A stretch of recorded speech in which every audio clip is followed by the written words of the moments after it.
Je vais appeler maintenant Hélène Vallal, s'il vous plaît, qui va nous parler effectivement, qui est directrice donc, du développement durable chez Suez, et qui va nous parler effectivement de tout ce qui est biogaz, et comment il est possible d'exploiter au mieux cette énergie qui est souvent gâchée, qui vient des déchets ou des stations d'épuration, et qui peuvent trouver une seconde vie et trouver un modèle économique qui tourne. Donc c'est ce qu'on va nous présenter maintenant. Alors, bonjour à tous, merci infiniment de cette invitation à Myriam. Je crois que... Ah non, ça marche là. Non, ça ne marche pas. Je pense que je vais me passer des slides parce que c'est un peu peut-être désagréable pour vous. Oui, alors je suis ravie de vous parler d'un sujet dont finalement on ne parle pas beaucoup et qu'on passe souvent à la trappe.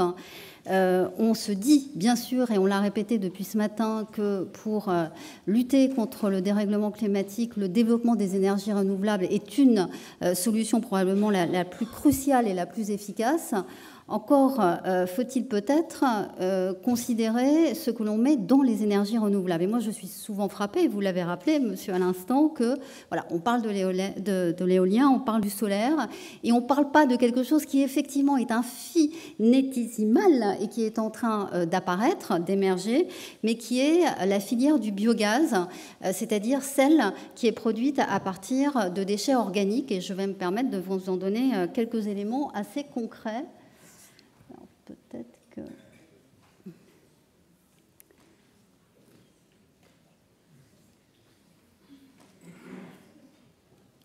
Non, décidément, ça ne marche pas. Hein.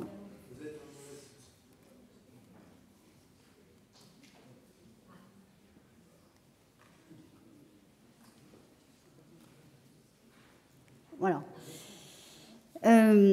Alors d'abord, de quoi parle-t-on lorsque l'on parle de cette filière qui, encore une fois, est émergente? On part tout simplement de l'utilisation de la matière organique, qu'il s'agisse des effluents d'élevage, des déchets agroalimentaires, des boues d'épuration, des déchets ménagers, qui eux-mêmes peuvent provenir de plusieurs sources sur un territoire, les municipalités, les industries, et puis bien sûr l'agriculture. Comment ça se passe? On prive ces déchets organiques d'oxygène, on les fait fermenter.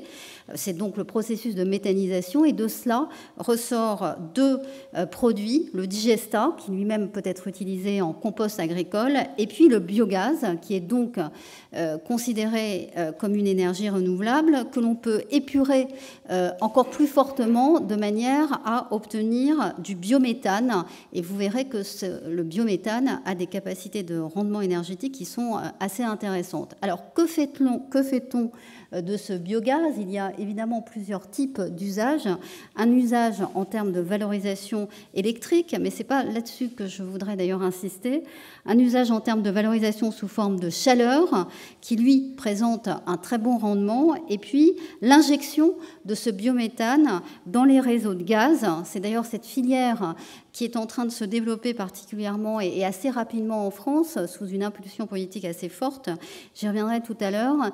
Et puis, à un stade encore très expérimental, à partir de ce biométhane, dès lors qu'il est liquéfié, la production de biocarburants dont on voit bien l'impact, pour le coup, sur l'évitement des émissions de gaz à effet de serre.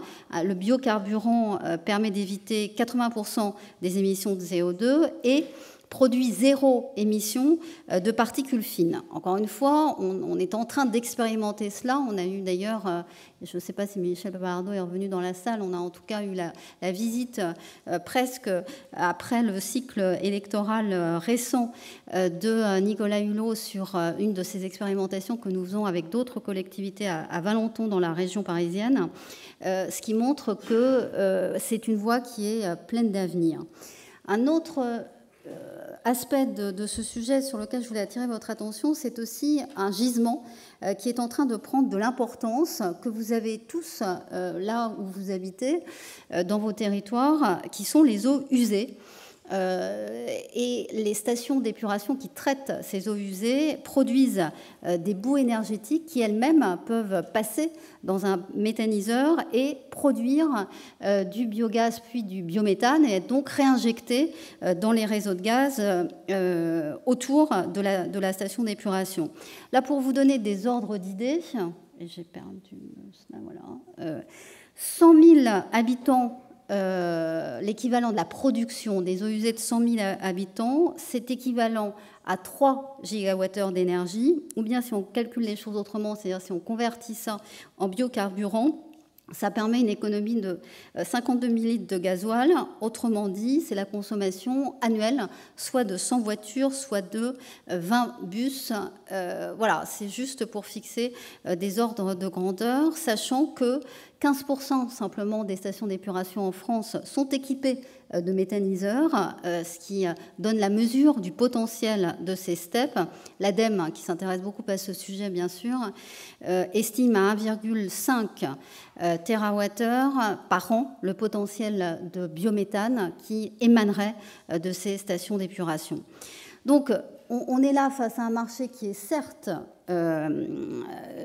pour l'instant, assez petit, mais qui est potentiellement à fort développement, entre 12 et 30 TWh qui pourraient être injectés dans le réseau de gaz naturel d'ici 2030. Et le nombre de projets est en train d'augmenter considérablement en France aujourd'hui.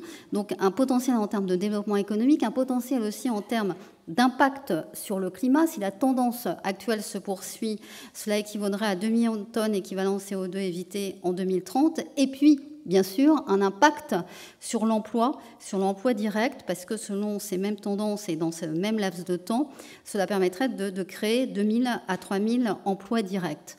Le gouvernement précédent, le gouvernement actuel aussi, est très volontariste sur ce sujet, puisqu'un objectif de 10% de biométhane à horizon 2030 dans le réseau de gaz a été posé. Et c'est un objectif que nous avons pris fortement à bras-le-corps à Suez. Pour rebondir avec ce que se disait ce matin, je crois que ce qui est important dans ce qui est en train de se passer pour la prise à bras-le-corps du problème du réchauffement climatique, c'est les engagements des acteurs entreprises. Suez avait pris assez tôt des engagements de réduction de ses propres émissions de gaz à effet de serre, mais aussi d'évitement chez ses clients de ces gaz à effet de serre. Et nous nous sommes engagés aussi sur la production de biométhane que nous suivons annuellement. Alors, pour vous en donner quelques exemples très concrets, il y a, et nous investissons beaucoup en ce moment en France, on est d'ailleurs un des premiers à le faire dans des unités de biogaz, que ce soit à Métabio Énergie, à Folquemont, ou bien près de Montpellier à Améthyste, où cette unité de méthanisation sépare bien deux filières de provenance des déchets organiques, parce que c'est d'ailleurs ça l'un des éléments qui assure l'efficacité de cette filière, et produit à la fois de la chaleur, de l'électricité, et également du compost. Ce qui est intéressant en termes de vie sur le territoire, c'est que ça crée un vrai écosystème d'acteurs entre les agriculteurs, les industriels environnants, et puis bien sûr les collectivités locales. Deuxième exemple qui a été rendu possible uniquement depuis 2014, puisque c'est à cette date-là que nous avons eu l'autorisation de réinjecter dans les réseaux de gaz locaux du biométhane, ce qui s'est produit à Strasbourg, dans la métropole de Strasbourg, où là, nous avons, à partir des boues d'épuration, réinjecté du biogaz dans le réseau, ce qui a permis d'ailleurs de faire en sorte que la station d'épuration soit auto-énergétique ou presque, mais surtout à la collectivité locale d'atteindre les objectifs de son plan climat territorial.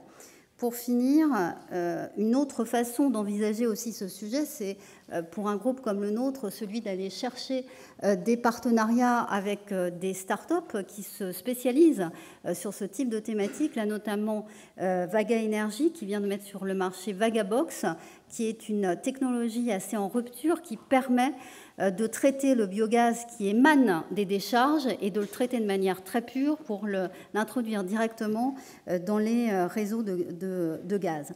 Voilà ce que je voulais vous mettre devant les yeux, parce que je trouve qu'on ne parle pas beaucoup de ce sujet. Je ne vous dirai pas toute la vérité si je vous disais pas que c'est effectivement assez compliqué encore, qu'il y a tout un tas de contraintes, malgré ce volontarisme politique, des sujets à aller chercher du côté évidemment de la problématique de rachat de l'énergie, de la rentabilité financière de l'ensemble, des problèmes techniques qui sont essentiellement liés à la nature des déchets que nous récupérons, et puis des problèmes aussi d'acceptabilité sociale, parce que ce type de traitement des déchets étant peu connu, eh bien, on se trouve souvent confronté à des problématiques de relations un peu compliquées avec les riverains. Et pour autant, les chiffres que je vous ai montrés le montrent. Il y a là une filière qui émerge, qui est prometteuse sur un plan économique et bien sûr sur un plan environnemental, et surtout peut-être sur le plan de la reprise en main par les territoires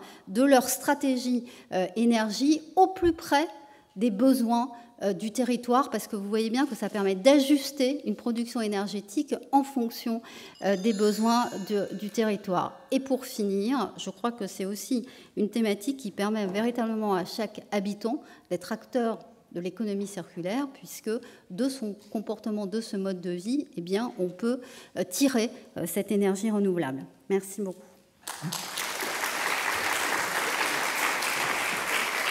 Merci beaucoup Hélène pour cette belle présentation.